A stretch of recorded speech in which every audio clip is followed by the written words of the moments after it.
things have changed. Back in the day, I was a real rah, you know, fierce, politically minded, jam as many words as you can into the thing and really rage against the machine as best you can. Right. Um, a friend pointed out to me a few years ago. They said every time you put out a record, you use fewer words, and I think that's right. I think I'm trying to be more sparing and not be as like all the time.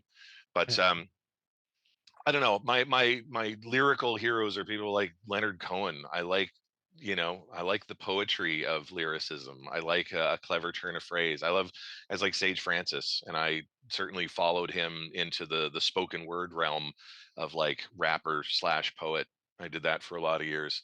Yeah. Um, I don't know. I try not to be too highfalutin, and I definitely run that risk with the old PhD on the wall. But Yeah, but you could. But no, you most of know, your stuff sounded pretty down to earth to me. I mean, I kind of try. Like I like old school hip hop. I try to keep it. I try to keep it to the traditions. I like cuts.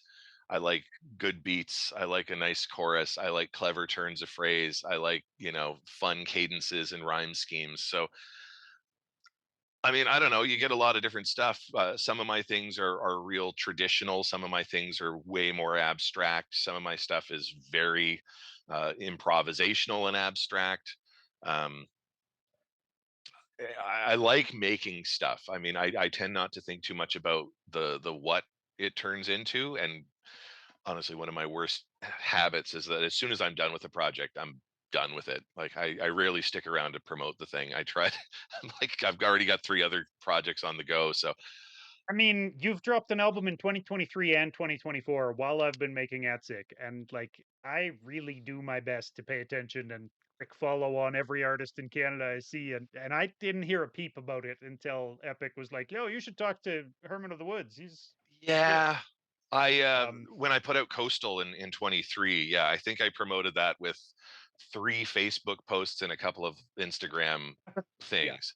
And that was sounded about about right. it. But that was enough to kind of, I sold out the physical runs and all the people who I talked to about it, who I figured would want to hear it, got their hands on it. I was like, oh, that's good enough. And I'm already into the next thing. So There you like go.